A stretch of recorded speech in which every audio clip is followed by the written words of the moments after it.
السلام علیکم daily night story کے پیارے دوستو، کیسے ہیں آپ سب لوگ؟ امید کرتے ہیں آپ سب لوگ خیریت سے ہوں گے۔ دوستو، آپ لوگ میرے ویڈیوز کو بہت پسند کر رہے ہیں، خاص طور پر انڈیا اور پاکستان سے جو دوست دیکھتے ہیں ان کا بہت بہت شکریہ۔ دوستو، اگر آپ ہمارے چینل پر نئے ہیں تو آپ سے ریکویسٹ ہے کہ یہ اسلامی واقعات سننے سے پہلے ہمارے چینل کو ضرور سبسکرائب کر لیا کریں تاکہ ہر نئی آنے والی ویڈیوز کا نوٹیفیکیشن آپ کو سب سے پہلے مل سکے۔ ایک بار آپ واز فرما رہے تھے، 10,000 سے زیادہ مجمع تھا، یکا یک بادل آیا اور موسلا دھار بارش شروع ہو گئی۔ آپ نے آسمان کی طرف نگاہ اٹھائی اور کہا، میں تو صرف تیرے لیے تیری مخلوق کو جمع کرتا ہوں اور تو اسے منتشر کرنا چاہتا ہے۔ ابھی ان الفاظ کی آواز گونج رہی تھی کہ تقریر والی جگہ بارش بند ہو گئی اور چاروں طرف موسلا دھار بارش ہوتی رہی۔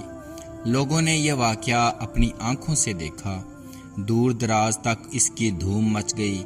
پھر لوگ دور دور سے آپ کے واز میں شامل ہوتے اور دل کی کثافتیں دور کر کے چلے جاتے۔ وہ ہمیشہ اپنے خطبے کا آغاز الحمدللہ رب العالمین سے کر کے خاموش ہو جاتے، پھر اللہ کی حمد و ثنا اور بڑائی بیان کرتے، پھر حضور کریم صلی اللہ علیہ وآلہ وسلم کی رسالت پر گواہی دیتے اور آپ کے حضور ہدیہ عقیدت پیش کرتے، پھر خلفائے راشدین اور صحابہ اکرام کی تعریف فرماتے، تقریر کے آخر پر دعا فرماتے، اے پروردگار، امام اور امت، حاکم اور محکوم دونوں کو صلاحیت عطا کر ان کے دلوں میں محبت ڈال دے، نیکی کی توفیق دے دے اور ایک دوسرے کے شر سے محفوظ رکھ دے۔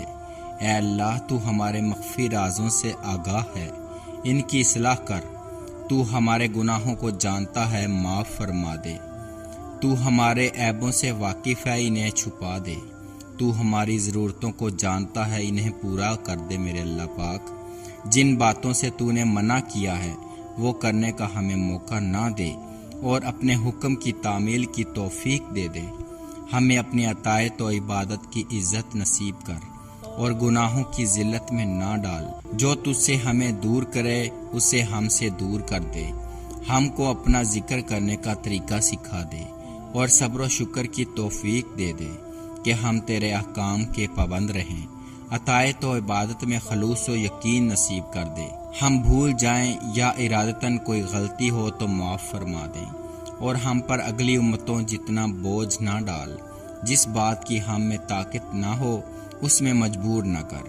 ہم سے نرمی فرما اور ہمارے گناہوں کو بخش دے اور اپنا فضل و کرم ہمارے شامل حال کر دے۔ تو ہی ہمارا مالک اور حقیقی مددگار ہے، تو ہی کافروں پر بھی ہماری مدد فرما۔ تقریر ختم کرتے ہوئے کہتے، بیان ختم ہوا، اب حال کی طرف آتے ہیں۔ یہ سن کر لوگوں کی حالت غیر ہو جاتی، کئی روتے، سسکیاں لیتے، کئی جان سے گزر جاتے، کوئی جنگل کی راہ لیتا، گویا یہ سب اس پاک ذات کے لعاب دہن کا معجزہ تھا جس نے عالم خواب میں آپ سے فرمایا تھا، جاؤ عبد القادر، اب واز کہو۔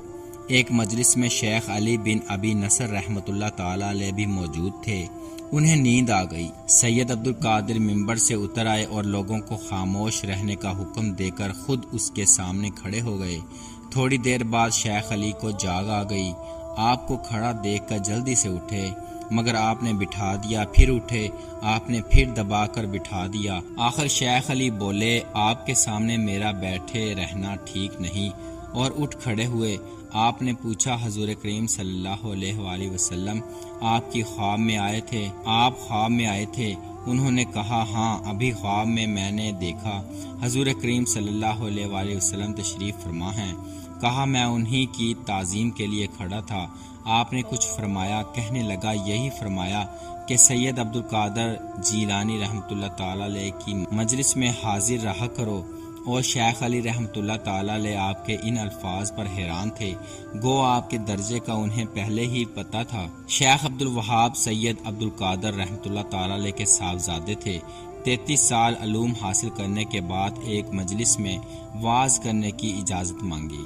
آپ نے اجازت دے دی اور انہوں نے فاضلانہ تقریر کی، مگر مجلس میں باتیں ہو رہی تھیں، کوئی توجہ نہ دے رہا تھا۔ آپ ممبر سے اتر آئے، پھر سید عبدالقادر جیلانی رحمۃ اللہ تعالی علیہ ممبر پر آئے اور فرمایا، اے لوگو، کل میں روزے سے تھا۔ ام یحییٰ نے ایک کوڑے سکورے میں کچھ انڈے بھون کر طاق میں رکھ دیے تھے۔ ایک بلی آئی اور اس نے سکورے کو طاق سے نیچے پھینک دیا، سکورا ٹوٹ گیا اور انڈے خاک میں مل گئے۔ انہی الفاظ پر حاضرین کی حالت بدل گئی۔ عبدالوہاب حیران ہوئے۔ آپ نے کہا، فرزند، تقریر کرتے وقت تمہارا چہرہ متحیر کیوں تھا؟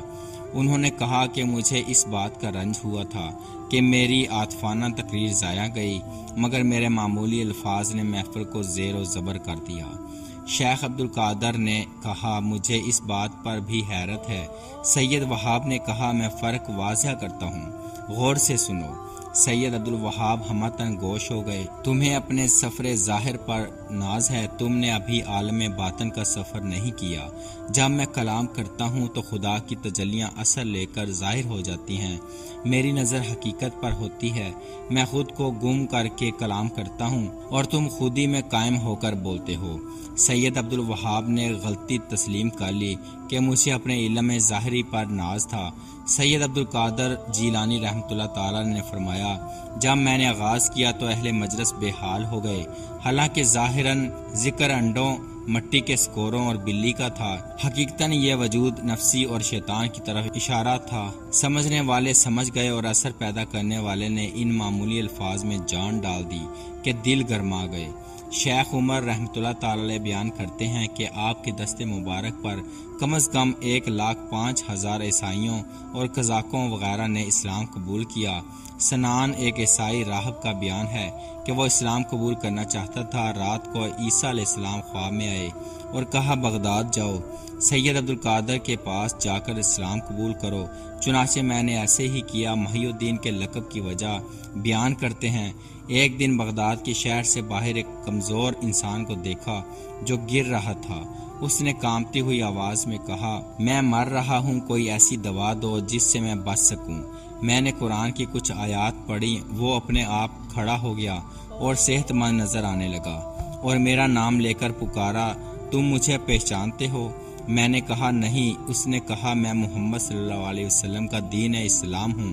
کمزوری نے میرا یہ حال کر دیا تھا، اللہ تعالیٰ نے مجھے تمہارے ہاتھوں زندہ کیا ہے، آج سے تم محی الدین ہو، یعنی دین کو زندہ کرنے والے۔ وہ شخص غائب ہو گیا اور میں جامع مسجد کی طرف نماز کے لیے روانہ ہوا۔